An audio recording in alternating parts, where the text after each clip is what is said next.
We're back. Hoy hoy YouTube, yeah man, the boys are back in town. Yeah, it's been a while since we shot, but in fact, it's been like over a year since we shot a real episode, and come hell or high water, there was no way we were going to miss the Halloween episode because this is by far the coolest time of the year, and I did not want us not have a Halloween episode. So here we are. We are. Yeah, it's not the Thrillsome Threesome, it's just the Gruesome Dewsome, just me and Polly tonight. Unfortunately, special guest Mike could not make it back to this episode, but we're going to be going back to a schedule where we're hopefully going to be shooting an episode a month. Yeah, Mike did want to be here tonight, but and he promised he was going to be here, but then again, like it's happened a couple times before, work got in the way and he called at last second, so unfortunately he's not here tonight. It's what I call life. Life happens, man. Life happens to you when you're busy making other plans and things change. But like I said, he will be back. Okay, so here we are in the graveyard tonight, and for our very spooky, very scary Halloween. Are we showing all horror books? You have some other keys as well. What are we doing tonight? We're doing horror books. Basically all horror books, but some very cool books, and I think we have a couple keys regardless as well, right? Or some. We've got some big books that people should consider picking up. Yeah. So we're going to start with something that actually should bring back fond memories. One of the very first episodes when you started this channel, almost 7 years ago now? Something like that. Featured a copy of this book, which is Black Magic, issue number 1, back from November of 1973. Yeah, originally, believe it or not, Black Magic, or more precisely, True Amazing Accounts of Black Magic, was a horror anthology comic book series that was published by Prize Comics from 1950 to 1961. That series was packaged by the legendary creative duo, of course, of Joe Simon and Jack Kirby, and it featured non-gory horror content that allowed it to be continually published, avoiding the restrictions of the Comic Codes Authority. Now, in 73, DC Comics published a 9-issue series reprinting the Simon Kirby material from the earlier Golden Age series. Now, the new incarnation featured new covers with the same logo trade dress as the earlier issues of the Prize series. Now, the reprint issues generally group the stories by theme, and in this case, all the stories in this number 1 issue dealt with intolerance towards human oddities. Yeah, I mean, it's not a gory cover, it's not a particularly horrific cover, but it is a quietly disturbing cover. At least that's what I find.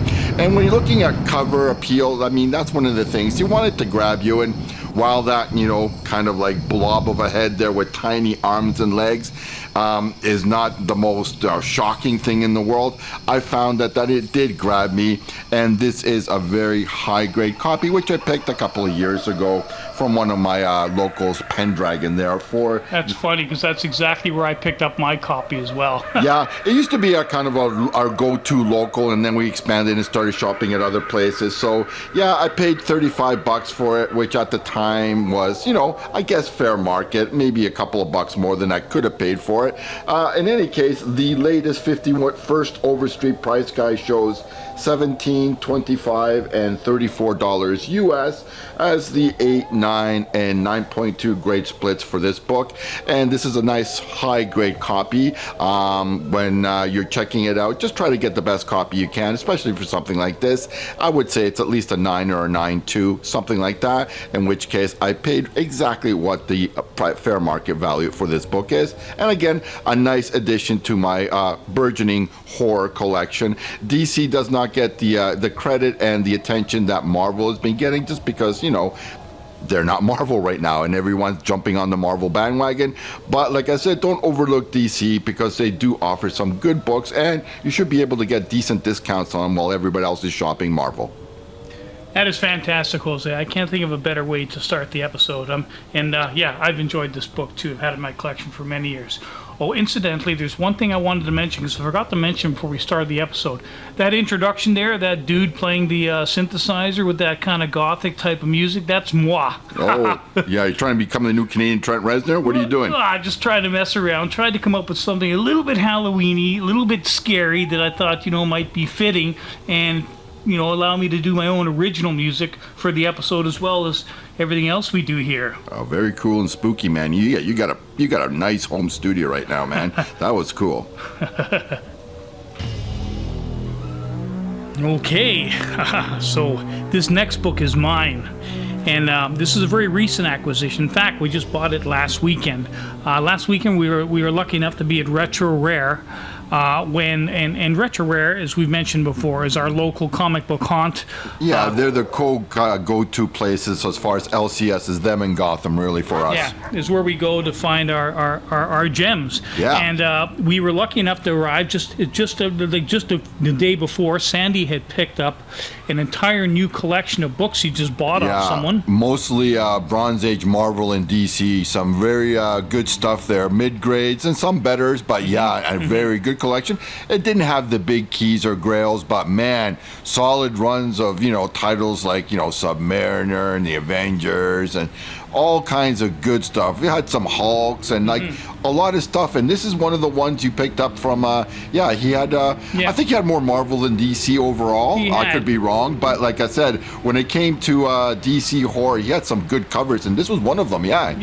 So I looked through the entire collection looking for some stuff that might be like Halloween-y stuff we could use that's suitable for this time of year, and this is the first one I found. It's DC's Unexpected number 135 from May 1972. Hey, this is a series I hadn't really kind of heard of, and we haven't really kind of featured or showcased before. I don't think anyway. I think Mike's shown one or two now and then. Yeah, I mean, this is completely foreign country to me. I don't have any of these issues, but this is a solid cover, man.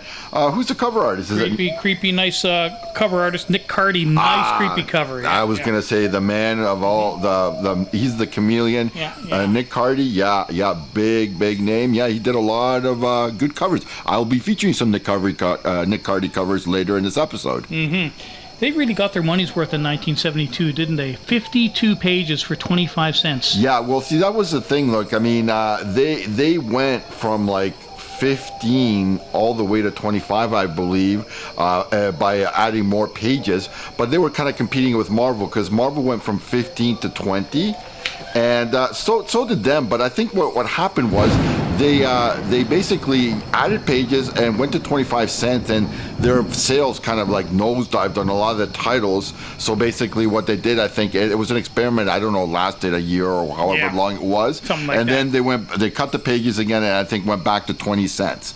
So it was one of those things that, and this is from the early 70s. What is it, 72? Yeah, they did that back then, just, trying to maximize maybe profit. But they just didn't go for the extra pages, even though as far as an anthology title, that would think for extra pages, that means you're going to get more different stories here. You therefore more bang for your buck. But it was an experiment that didn't really last too long. Yeah, and as they just mentioned, it's an anthology, so you get a bunch of different creepy stories in the same book. This one had 5. First one being Death Come Walk With Me, followed by Fame Comes to the Killer Farnham, followed by This Three Bears Deadly Fruit, then The Map of the Menace, and finally The Carbon Copy Man. Oh, yeah. So 5 creepy stories. Now, again, not an expensive book. This isn't going to cost you that much. It's a solid mid-grade looking copy, about a 6, something like that. Yeah, something like that. And according to the comic book realm, the prices are, now again, this is the comic book realm, so you got to take it with a grain of salt, maybe even a whole truckload of salt. But these are the prices in the 6, 8, 9, and 9.4 grades, and they are as follows: $14.50, $41, $45.50, and $48. Now, Jose, if you can explain to me how between a 6 and an 8, it goes between 14 and 41, you explain that to me. Well, it's very simple. I can't. And look, I might agree with the 6 and the 8.0 pricing. Once you start getting above an 8.0 when it comes to these kind of books, you're not going to be paying $50 for a near mint copy. Yeah, you're just not. I mean, anybody who's got a near mint copy, I would say easily $100 book plus. Yeah. So I mean, again, there's a lot of these ones, the print runs were pretty high, I'm sure, and a lot exist, and you can find the copies, but you're not going to be finding near mint copies here, there, and everywhere. And when you do find them, people know what they have, and they're going to price accordingly. Yeah. So I mean, it's ridiculous. You're not going to find a near mint copy for $50. Now, I could be proven wrong, and maybe one of our subscribers say, I picked one up last month or 6 months ago, and it's a near mint copy, and I paid only $50-$60. Well, then you did very well, sir, and I congratulate you. But what I'm just saying, Generally speaking, the higher the grade you go on a database like that, the more the price is going to be off. And we're not even talking here about a key book. This is just a regular run book. So you can imagine, like I said, there is stratospheric price differences just between a half grade, between a 9.2 and a 9.4, and a 9.4 and a 9.6, and obviously between a 9.6 and a 9.8. And like you're not getting that reflected in those quotes for those prices. No. Cool. Okay, so I think we've gone along far enough for this book, but great commentary, Jose. That's actually more than I expected to get out of this book. Hey, it's a terrific Nick Cardy covers. What can I say? And I'll be checking out some unexpected for in the bins when I'm at my LTS. And definitely. And thank you to Retro Rare for this fantastic acquisition. Okay, so Jose's up next, and we normally start with the new book segment, but this time we've left the new book segment to the third segment in the sequence. Not wrong with that, just mixing it up a bit, and I can tell exactly where you got this first book. It's from Mike's favorite comic book haunt. Yeah, Altered States on Lakeshore, yeah. That's right. Yeah, this is, of course, is Vampirella, issue number 3 from March of 93. Yeah, the number 1 issue for this Harris comic series seems to get the real love from Adam Hughes fans, but I've personally always thought that this number 3 cover was far superior. Look, the entire era of Hughes Vampy covers is just awesome, but this one always felt the most pin-up to me. I love the combo of the black outline with the painted rendering. It gives a realism along with a simultaneous comic book feel. Now, of course, this cover is sexy, but it also has a beautiful innocence to it, especially in the face. I just love this one. One of my favorite covers from Hughes from early in his career. Of course, like I said, I picked it up for just $10 Canadian, which is something like $7.50 US, from Altered States.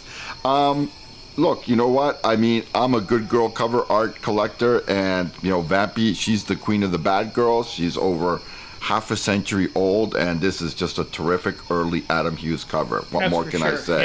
Yeah. Okay. I would say, if you notice in the bottom corner there, it has a cutout coupon for you to get a Dave Stevens cover. Dave Stevens was a terrific good girl cover artist. So if you're picking up this, I would just caution you to open it up, make sure the coupon is still inside of it. Of course, I checked and it's there, but you should be aware of that. You know, a lot of people used to do that back in the 70s, but I think we've learned, at least we've evolved since then. At least I hope we have. Hey, this book is from 93. It's almost 30 years old. But if you're saying to yourself, give me something I can pick up now, I can offer you the book I picked up last week, also when we were at Retro Rare. And of course, this is another Adam Hughes cover. This is Vampyverse, issue number 1. Yeah, you know what? I'm going to take this opportunity not to go necessarily on a rant, but maybe somewhat of a slight diatribe and say, damn, but Dynamite gets my share of the wallet when it comes to picking up new books on a monthly basis. And you know what? I mean, I give him all the kudos and credit. More choice is always a good thing. But, man, my sense of self when it comes to being a comic book collector is I'm a vintage comic book guy. I mean, primarily collecting Silver and Bronze Age books, and in the last few years I've gotten really into Golden Age books, but I don't think of myself as a new book guy.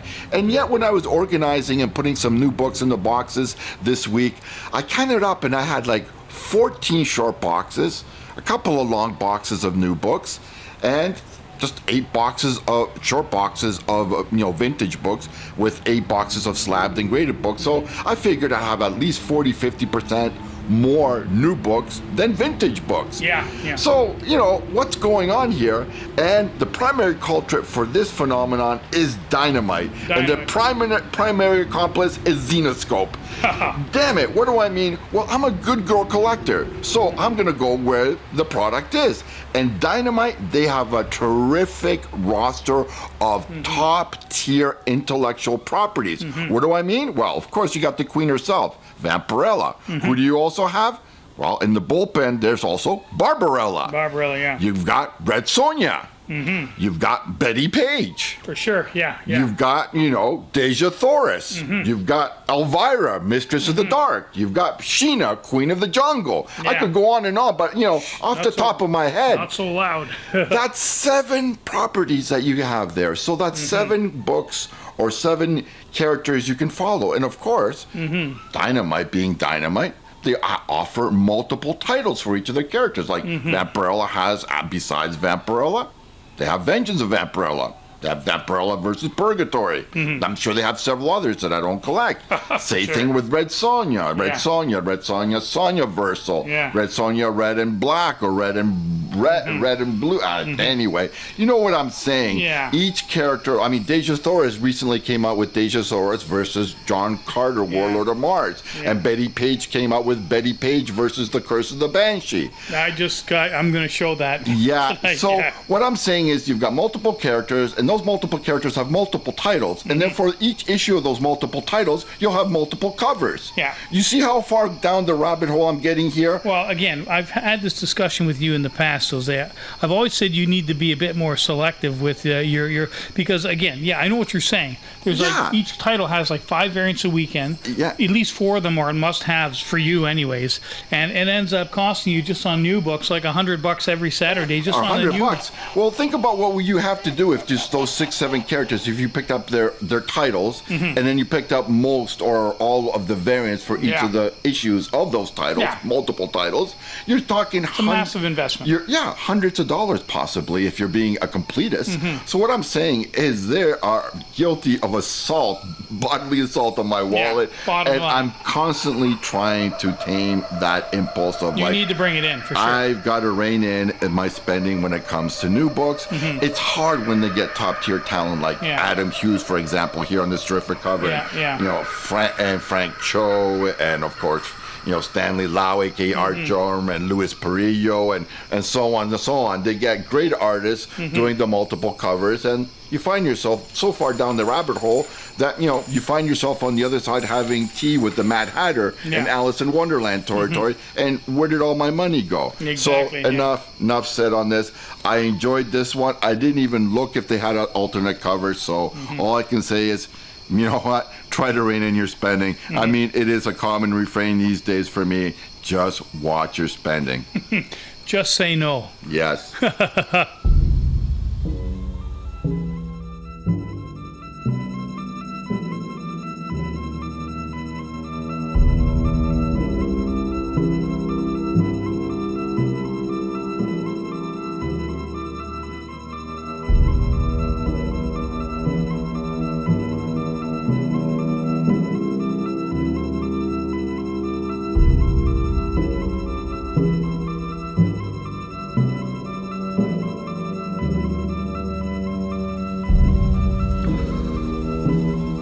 Okay, so now this is my second retro rare pickup. Again, another unexpected one. Now, the thing about this book is it's really, really high grade. Yeah, Ahoy Mateys, high grade alert coming in. That looks definitely I'm significantly going to say better than a 9.2 VF. or a 9.4. I mean, it really is You're spectacular. talking, I don't know, maybe not near mint category, but yeah, 992, definitely. I mean, Yeah. pressed, you have every expectation of getting a grade like that Yeah, on that yeah. kind of a book, which I say, I take my hat off. Bravo to you, sir, for finding a copy in that Yeah. grade. You're not going to find these every day. And a nice, creepy Luis Dominguez cover. Dominguez, my brother, yeah. I mean, I first thought, he had a Nick Hardy vibe going on, but Ahoy Mateys, it's Dominguez. Yeah, Yes. yeah. He was very prolific Yeah, in the yeah. 70s, yeah. Yeah, and again, like I said, it's a really high grade in June 1975. So we're talking about a book here that's, 46 years old now. Yeah, exactly. I mean, like, look, can you find them? Yes. Can you find them on a regular basis and kind of almost near mint? No. And when you find them, you're not probably going to pay a lot of bucks. Yeah. How much did you pay for this one? This one, $20. 20 bucks yeah. Canadian. So for our U.S. bucks, friends, that's $15 U.S., which is a criminally insane low price Yeah, yeah. for a book in that grade. Sandy gave me a good deal. Yeah, Oh, yeah. I mean, it's worth double that, maybe triple that. I wouldn't say triple, but Definitely double yeah, that. okay. Yeah. Now, what was I going to say? And just to put in perspective, we started collecting comics, let's say conservatively around 1980. If we were buying a 45-year-old book back in 1980, we'd be buying a book from 1935. So just put in perspective how the years have gone by. Yeah. And it's just, it's crazy to think that a book this old, and you can get it for like $20. I think it's spectacular. I think that, you know what, as increasingly you're priced out of the golden age and a lot of the silver age kind of like horror, and well, let's face it, post-code, there wasn't a lot going on then. I mean, you've got your House of Secrets 92 for Swamp Thing and stuff like that, and these are the kind of Grail books, but we're not talking about that. There's still a lot of, I would say, not market ignorance, but just not the awareness of like how good of an investment these books can be if you find great covers and really high grade. Yeah. I mean, over the next 10, 20 years, like I said, these things will go into collections and you will not see them at the prices that you're paying for them these days. So, Yeah. I mean, if you're looking for an Especially the investment higher of the, grades, yeah. that's what I'm talking about specifically. Find good covers with really high grades, pay a decent price for them, and just put them away. In 20, 30 years, they will be worth multiples, I can guarantee you, basically, Yeah. of what you paid for, especially at the $20, $30 price range. That is exactly the price you'll be paying for them if you can find them at this higher grade. Yeah, yeah. And like the last one, this is an anthology, a 52-page monster. 3 different stories this time. Sleigh Ride in July, Skeleton in the Classroom, and Death Rides the Raging Wind. I think all three stories were written by a writer named Carl Wessler. Now, again, I'm going to give you the prices. This is Comic Book Realm, so again, Uh-oh. Hold on to your seat. don't get too excited. Yeah, yeah. Okay, because these prices are scary. But the prices in a 6, 8, 9, and 9.4 are as follows: 6, 17, Okay. then 19, For a 9? and then from a 9 to a 9.4, it goes from 19 to 20. $20 whole dollars US An extra dollar. for a full near mint copy. Like, look, could you possibly find that? I guess if you look hard enough and enough. long enough. I mean, if you give yourself a time frame of, 6 months, a year, I'm sure you could maybe find a copy or two or maybe more. But what I'm trying to say is you're not going to find them every day. Yeah. And the average copy you're going to find at that price range is probably going to be something along a mid-grade. Yeah, a reader. Yeah, a reader copy, which is a VG, or maybe a nice mid-grade copy. But for a mid-grade copy, I find most comic book stores are going to price those suckers at $20, $25, $30. Yep. So you can see where we're off already to that kind of a start. There's no way they would have anything near mint for $20. Yeah, yeah. Not a chance. Yeah. Thanks, Sandy. Again, Retro Rare pickup. Fantastic. Glad I could add it to my collection. Okay, so here's a part of the episode. Actually, it's one of my favorite parts of the episode. We do it every year, but I think we missed it last year because of COVID. But each year we try and pick one film that we like to watch every Halloween. And every year we all pick our own film. Jose picks one, I pick one, and Mike picks one. But because Mike's not here, and because given that it's COVID-19, we have just spent an entire year and a half locked up, we thought it would be appropriate to do this film. Definitely. And so we're doing both doing the same movie. We're doing the original and the remake, and that happens to be The Stand. Yeah. Classic Stephen King novel. And yeah. if anybody knows, Stephen King knows that. Well, I think a lot of people are of the opinion that The Stand is basically his Gone with the Wind. It's his pinnacle. His Open Magnus. Yeah, a lot of people. I think it was the last great Stephen King novel, and God, it's 25, 30 years old. But The Stand was probably near the high point of his career, in my opinion.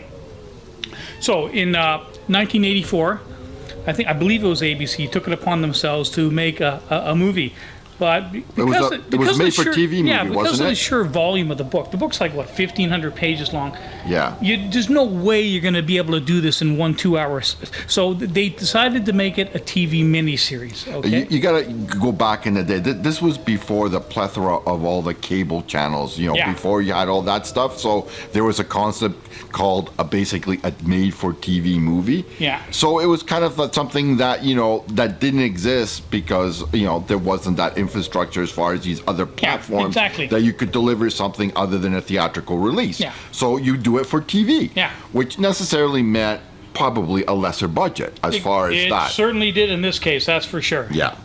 So I'm just going to give you a quick synopsis of The Stand for any of you who have not seen it. Most people probably aware of what the film's about, but I'll just give you a quick synopsis. Basically, it's a top secret government laboratory inadvertently releases a weaponized version of influenza, which in the movie is called Captain Trips. That's what they call the disease, Captain Trips. After the deadly plague kills most of the world's population, the remaining survivors split into two groups. One is led by the benevolent elder Mother Abigail, and the other is led by a dynamic, dark presence called the Dark Man. His name is Randall Flagg. So you got the good on one side, the evil on the other. Eventually, at the end of the film, the forces go face to face. A final battle between good and evil. You get the idea. Yeah. So basically, I just synopsized a $1,500 book in one pair. Yeah. I did pretty good. Yeah. Well, those are the basic points of it. Yeah, the confrontation between good and evil, that old saga of, like I said. Look, I think it was well cast. Hey, my review, Okay, and then all when right. I'm finished yammering, then you can do your thing. Okay, this is my review. Continue, good sir. But Jose is correct. It was well cast. In fact, it wasn't just well cast. I don't think it would have been possible to cast it any better. I'm just going to give you some of the major characters, not all of them, because I believe there was, if I'm not mistaken, there was like 210 separate speaking roles in this film. 210 different actors that actually spoke. Oh, it was a big production, that's for sure. Yeah. I don't know if that's got to be some kind of Guinness Book of World Records, but basically, I'll just give you some of the major players. Gary Sinise played Stu Redman. I love Gary Sinise. I think he's a fantastic actor. Molly Ringwald playing Franny Goldsmith. Jamie Sheridan playing Randall Flagg. And Rob Lowe, who had been a bit on a bit of hiatus at that time because he had some scandal in his. Well, you remember back in the underage girls. Yeah, and Rob Lowe, something. yeah. But he played Nick Andros, and what a spectacular performance by all of them. And better still was not just the main players in the film, but a lot of the small parts were so well cast. For example, Bill Fabergate playing Tom Cullen, the kind of the semi, I guess, slow type. Yeah, of, the big Galoot from the Coach series. Yeah. What a fantastic performance by him. Matt Frewer portraying Trash Can Man is singularly the greatest supporting character TV role I've ever seen by any actor in the history of history. A little over the top, but I agree he was memorable. Yeah, oh my God. I mean, if you have a chance, just type in Matt Frewer on YouTube, Trash Can Man, and just take a look at his performance. Wasn't he also in the remake of Dawn of the Dead as well? Wasn't that the same actor? Possibly. Yeah, I'm not yeah. sure. And finally, I got to give a shout out to Miguel Ferreira, who played Lloyd. Sadly, Miguel passed away a few years ago of brain cancer. He's no longer with us, but his portrayal of Lloyd, which was basically Randall Flagg's right-hand man. Yeah. A supporting character, but a very prominent character in the film. He was solid. Solid. Yeah. And yeah, I can't say enough about him. Just to give you a few, and to me, and again, maybe I'm going over the top here, I believe this is one of my most favorite miniseries of all times. I've been watching, well, I'm not lying when I say I watch it at least twice a year. I always watch it on Halloween. I watch it at least once or twice more every single year, and I've been doing so since 1994, the year it came out. I just can't get enough of the film. I think it's fantastic. And not only do I think it's fantastic, I think the whole idea of the way it was shot is fantastic. Just give me give you a few tidbits of information regarding the shooting of the miniseries. First of all, the shooting took 6 months. 225 separate sets. They did it on a budget of $24 million. And to reduce the cost, the entire miniseries was shot on 16 millimeter film. That's unheard of. You would never do that today. Never, never. There were so many locations that they were shooting at during the series. They were shooting almost like guerrilla style. They were shooting minimum 2 different locations every single day. Oh yeah, you had multiple second units shooting. Yeah, second unit shoots. And the director, half the time he had never even been to the set. The director, before he started shooting, he'd just show up, not knowing what he was going to see, and have to shoot that way. So, just the budgetary constraints, the challenges, the timeline, and the way they were able to put together this 4-part miniseries and what they came out with, considering the money they had, is nothing short of a miracle, in my humble opinion. Well said, sir. Yeah, and final note: it aired from May 8th to May 12th, 1994, and it was nominated for 6 Primetime Emmy Awards. I can't say enough about it. This is to me my Gone with the Wind of television miniseries. I just love it. It was the most spectacular thing I've ever seen, in which I feel it doesn't get enough credit. It doesn't get enough recognition for what it is as an absolute masterpiece of TV cinema. I think you overstate things, obviously. You obviously like this movie or this miniseries. Let me finish the second part. That's the good. Yeah. Now I got to do the bad and the ugly. Why don't you let me do the bad and the ugly? Well, you will probably say it better. Okay, I was going to do my second part, and then you can rebuttal on both my first and my second. Me and Jose, and I'm almost embarrassed to say this, they remade The Stand this year, 2020. Oh, yeah. And I'm like I said, I'm embarrassed to say that me and Jose, in one night, sat through all 9 episodes. 9 instead of 4, they extended it to 9. 9 episodes of that steaming pile of shit. Oh, my geez. God. And I was so excited when I heard they were remaking this miniseries. I was doing backflips. I just couldn't wait to. And oh my God! After watching, what the hell did they do? This was the biggest hunk of dung, steaming dung I've ever seen. In my opinion, it was terrible, just terrible. So I'm going to start with just the basics. I'm not going to go too much in this because I'm actually trying to forget that I actually wasted that much hours of my life watching it. Stu Redman, this time was played by a guy named James Marsden. You guys don't know, I think he played Cyclops in the X-Men. Yeah, he was also in Westworld. Yeah. Randall Flagg, yeah. Alex Skarsgård, no. He's an excellent actor. I'm sure he's an excellent actor, but no. Compared to the job that James Sheridan did, no. Odessa Young playing Franny Goldsmith, I didn't mind it. I thought, again, I like Molly Ringwald, but I had no problem with Odessa Young. Amber Heard playing Nadine Cross.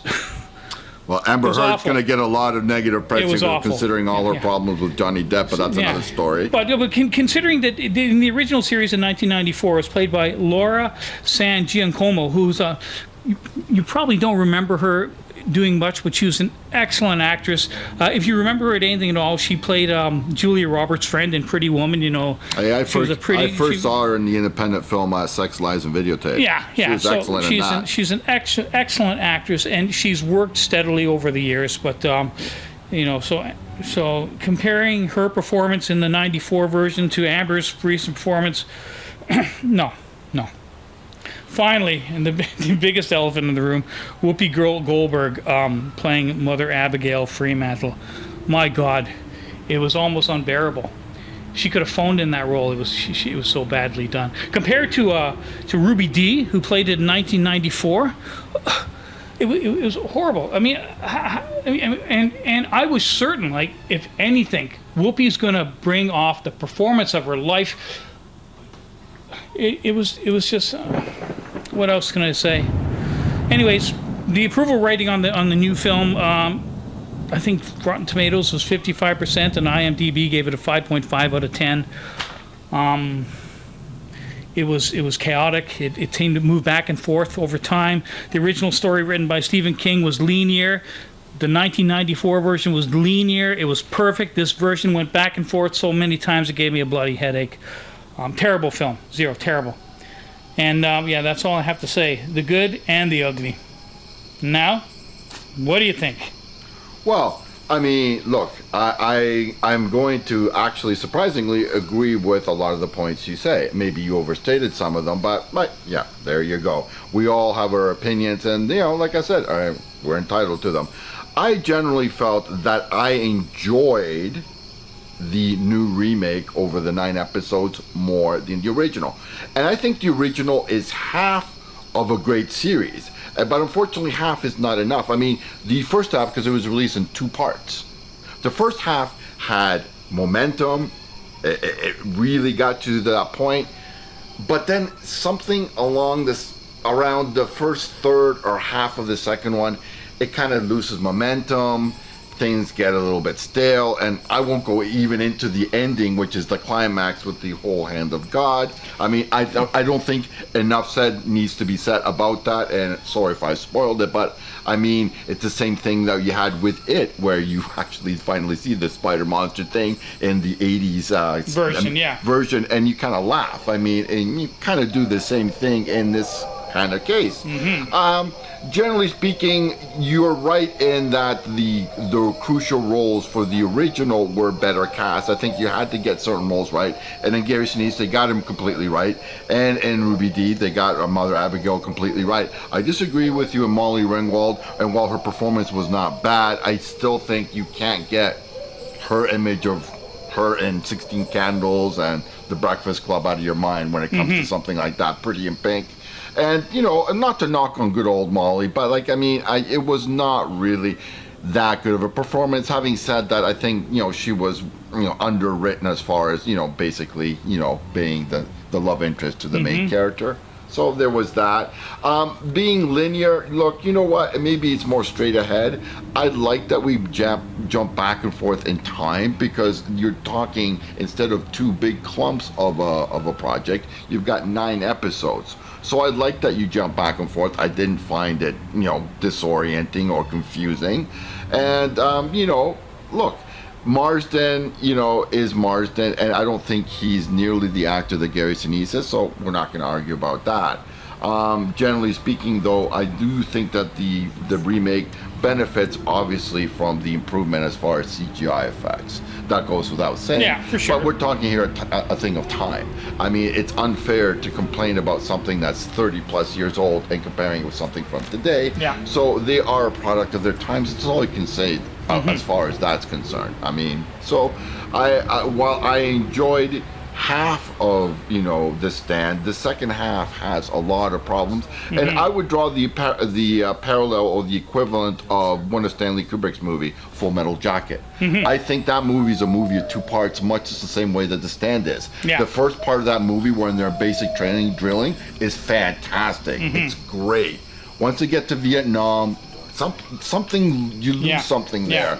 I think it's the same thing with The Stand. You lose something in the second half, and I can't really pinpoint what exactly it is. But like I said, I cannot fault the first half. The first half is amazing. I have no quibbles, even with Molly Ringwald in it. I mean, yes. The second half, a lot of problems. It's definitely one of those movies or those series where I can watch half of it and be happy, but watching the second part, again, I get to relieve all the things that I find problematic about it. So how can I fully enjoy something that I am half content with is the thing I come about.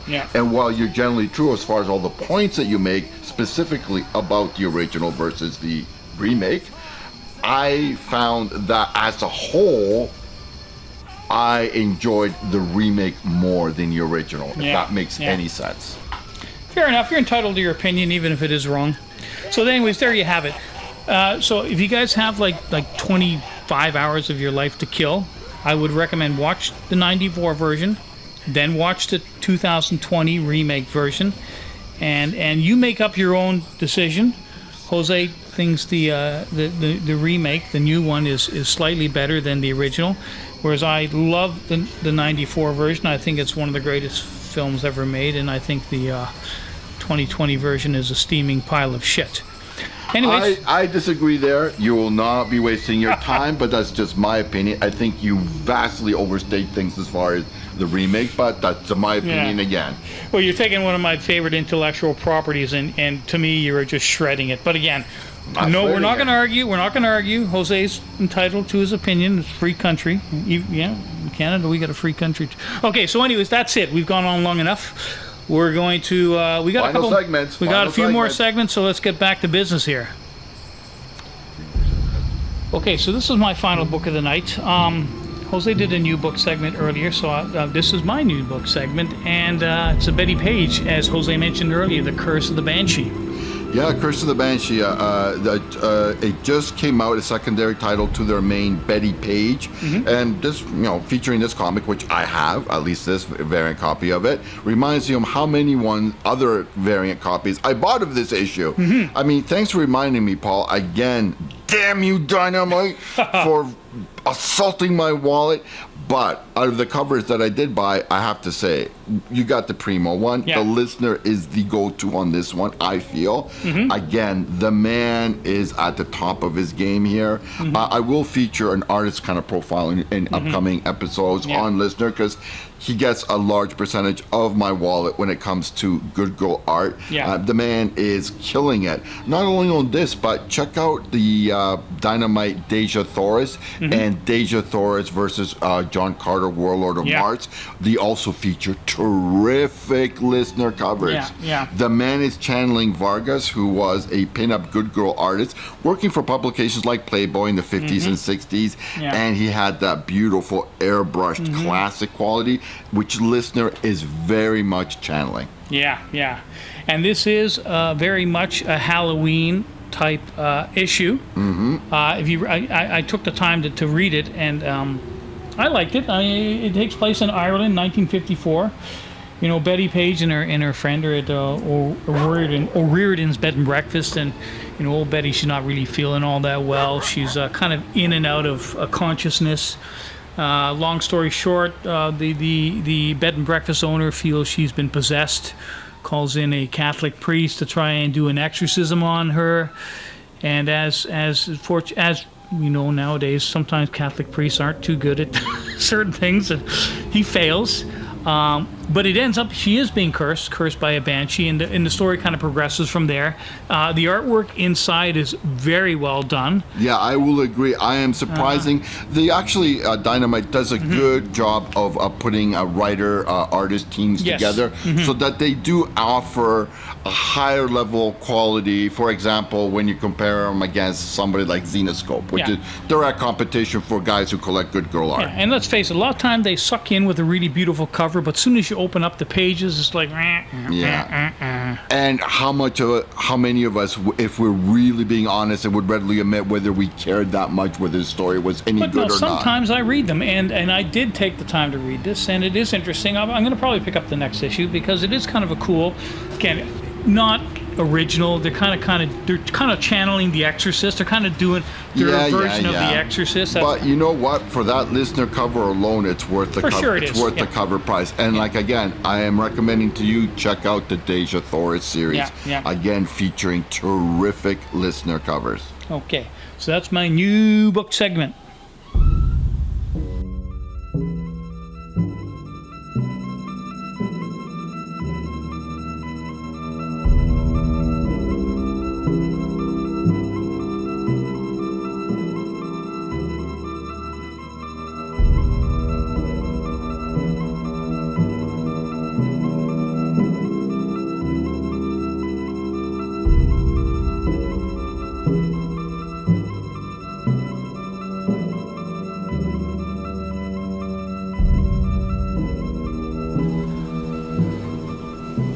Okay, so here we go. The final episode of the evening, and you are not going to be disappointed by this. This is a pretty special sequence because Jose is going to be showing his top 5 Witching Hour covers, right? And very successful series by DC, and Jose's, you've been collecting them for a while, and you've chosen your favorite 5. Am I right? My favorite 5 covers, and generally, I guess, cover/issue. So these are my favorite 5 books from the Witching Hour run, which ran for quite a long while, over a decade. I think it ran something around the 100 issue mark. And in the previous Halloween episode, we showcased the #1 issue, which, if I remember correctly, was a low grade, like Lower grade, yeah. VG minus, good, very good copy, something like a 3.5. These are all VF or VF plus books. Yeah. In other words, I think the range between 8s and 9s, possibly 9.2 pressed books. So these are all high-grade copies, and it's going to highlight the point that I made, that the kind of price points you possibly can expect to pay for books, at least VF or better these days. There's a reason why we call him high-end Jose.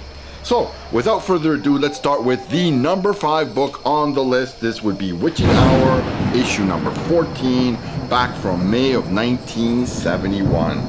Now, aside from the early superhero covers that Neil Adams worked on DC during the 70s, he also did some of his most creative and powerful work for their horror comic titles. Now, this early and classic cover featuring the witches on their broomsticks is a choice example where Adams brought elements of both horror and sci-fi and made them work as one, which is easier said than done in my opinion. The scene on this cover provides an entertaining preview of what is to come inside the comic, a story by Al Williamson and Carlos Garzon entitled The Haunted House in Outer Space. Great cover, black cover. Again, it's going to be hard finding a lot of these ones in VF or better condition because they are black covers. The latest 51st Overstreet price guide shows $44, $82, and $120 US as the 8, 9, and 9.2 grade splits on this issue. Okay, so now we're going to the next one, right? Yeah, and now number 4. Number 4 on the list is Witching Hour, issue number 3 from July of '69. Now, the definitive bright spot, in my opinion, of this issue is the splendid Nick Cardy, Mike Zakowski cover, which you'll see their initials on the branch of the tree there. It has the old witch with their various imps and goblin companions getting a bird's eye view of the 2 children and their dog that are lost in the haunted woods. Now, this issue features one of Bernie Wrightson's earliest works in the story entitled And in a Far Off Land, where a man is transported to another world to fight an army, where Wrightson puts special attention on the shadows and the modeling of the faces in that story. Now, the 51st Overstreet price guides show $49, $92, and $135 US as the 8, 9, and 9.2 grade splits for this issue. So the comic book community does show this a lot of respect, don't they? They should, as they should, as they rightly should. Okay, so moving on. Number 3. Number 3 is Witching Hour, issue number 5, back from November of 1969. Cover artist, Nick Cardy. He chooses a really interesting framing device on this cover, kind of like an instant or a worm's eye view, appropriately setting a dark and ominous tone for the story inside, The Sole Survivor, which sees a mad sea captain sail through a deadly storm, losing both his ship and all hands. In the aftermath, the tide brings him to a deserted island. Now, horror master Bernie Wrightson's supple line work brings just a richness and a texture to this story. His scenes of the storm are especially good, depicting the destructive power of enormous waves. Yeah. The 51st Overstreet price guide shows for this book $49, $92, and $135 US, again as the 8, 9, and 9.2 grade splits. Yeah. Of course, you're spending a few dollars, but you're not just getting a great book. You're getting a very high grade, high grade great book. This cover reminds me of Adventure 428. Remember the Black Orchid cover where she's on top of the roof and the gangster peering out the window? I have it. My grade is not as good as yours, but I have it. Yes. Yeah, that's what this cover reminds me of. Okay, so yeah, runner up now. Number 2. Moving on. Number 2. At number 2 slot, we have The Witching Hour, issue number 10 from September of 1970. Neil Adams delivers one of his best covers of the entire series. For sure. Inspired by a scene in the interior Alex Toth story, Adam creates an exceptionally eerie mood with a minimum of elements.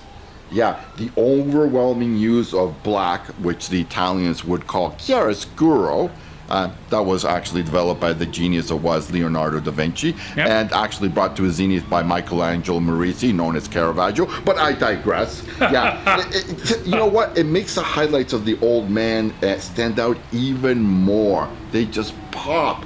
Again, imagine this book cover with a lot of wear and tear. It would just totally dispel the whole illusion of it. So again, this one is going to be particularly hard to get, and anything above a fine. In any case, the story chronicles the life of a man who cruelly toyed with women in his youth. Adam delivers an exceptional, moody, and finely rendered cover that is just masterful. At the top of his game with this cover, in my opinion. 51st Overstreet Guide shows $41, $76, and $110 US as the 8, 9, and 9.2 grade splits for this terrific cover. Okay, so that would lead us then to just the number one. The number one issue. My number one favorite issue of Witching Hour. Just loving those Neil Adams, eh? Yeah. Oh yeah, this is a fantastic, and again, the runner-up. But here it comes. This is my favorite Witching Hour cover. Da da da da. Witching Hour, issue number 9. Actually, the issue right before this, the one that I just showed. Yeah. This is back from July of 1970. Nice. Neil Adams illustrated this Chinese themed cover. It's a moody, it's a somewhat vague scene also. Yet that is precisely what I find very pleasing to the eye.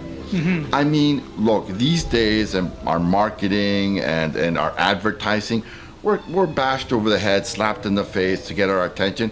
Where is subtlety? There's nothing apparently creepy or horrific here. We have a Chinese gentleman looking over his shoulder, running down a dimly lit alley. That dude over his left shoulder is pretty creepy if you ask me. But that's the witch, and you've seen her before Yeah, in yeah. most of the title covers. You Yeah, know, she's yeah. there peering at you. Yeah. But I'm just saying, I mean, he's getting followed by some dude down the alleyway who's for carrying sure, a yeah. stick. But there's nothing there. Yeah. But that's precisely what I love about this Yeah, cover. yeah, yeah. And the features and the sense of movement, everything just works. It comes together. It's perfect. For sure. Again, my personal opinion, but it's my favorite cover of the entire series. Yeah. The 51st Overstreet Price Guide shows $41, $76, and $110 US again as the 8, 9, and 9.2 grade splits.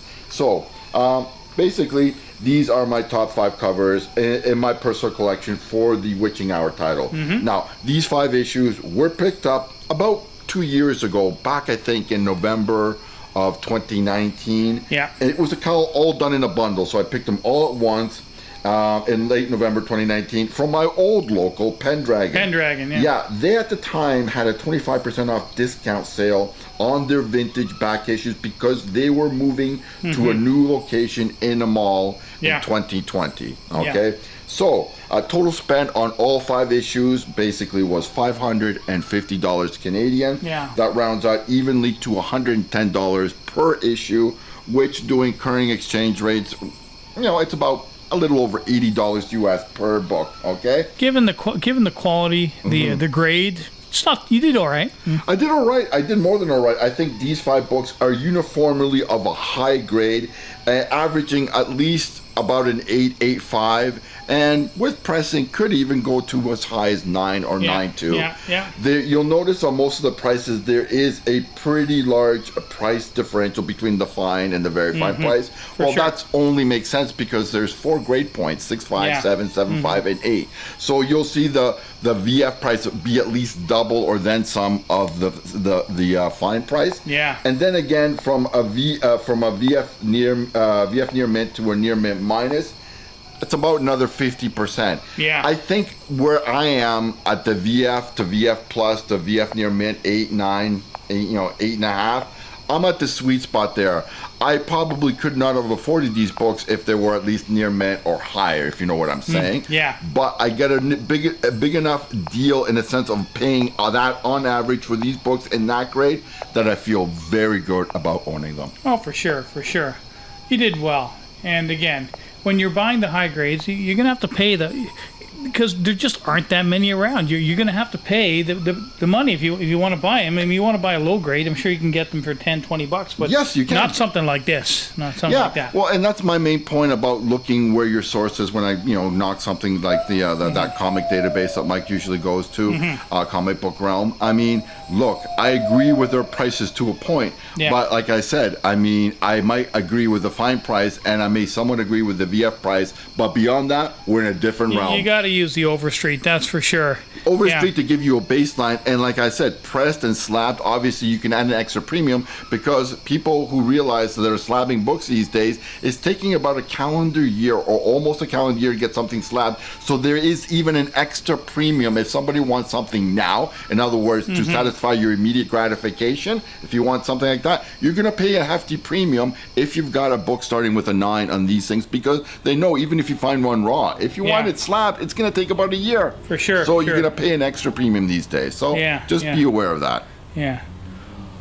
Well, Jose, that's a fantastic book, Jose, and I can't think of a better way to end the episode. Spectacular. And, I'm jealous. But then again, I'm always jealous of some of the books you're picking up. There's a reason why we like to call you High-End Jose. Hoy, hoy, dudes. Wow, it's so good to be back, and welcome YouTube back to the dudes, man. We're back. We're back.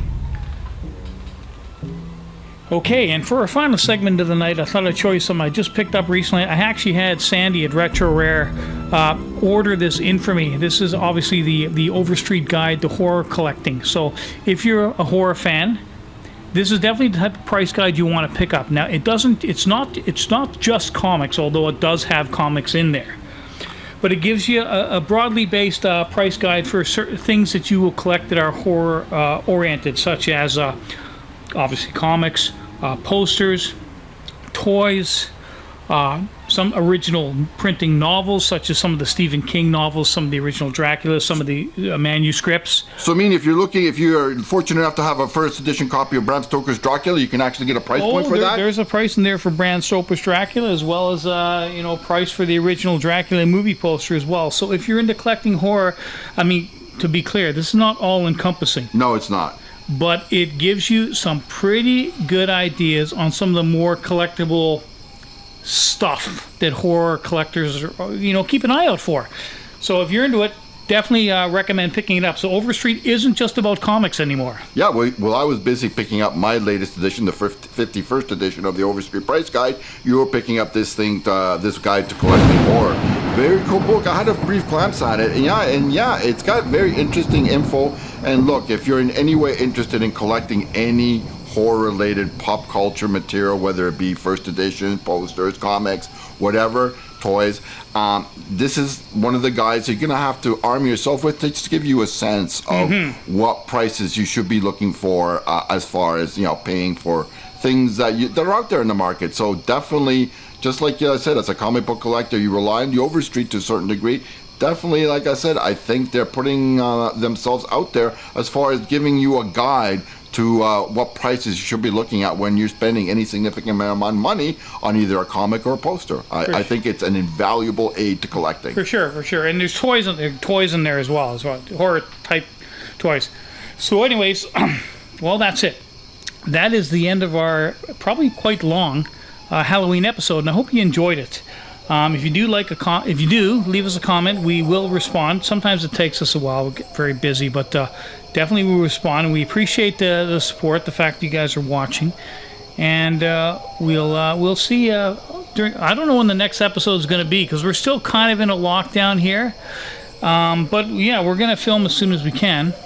Hopefully in the next month or so, or you will hear from us before the end of the calendar year for sure. Yeah, and just one friendly reminder, because as we're approaching October 31st, and given that the lockdown is slowly coming to an end, on Halloween you're probably going to find there's a lot of little ghosts and goblins out there running around after dark. So if you're driving around, just be cognizant of that. Keep an eye out, because we want to make Halloween happy and friendly and fun for everybody. So just keep an eye out, because I think they're going to be running around this year collecting their loot, as they should be. It's really important for kids. I think it's one of my favorite times of the year, especially when I was a kid too. Oh yeah, good memories. Okay guys, see you next time. Happy spooky Halloween. Hoi hoi.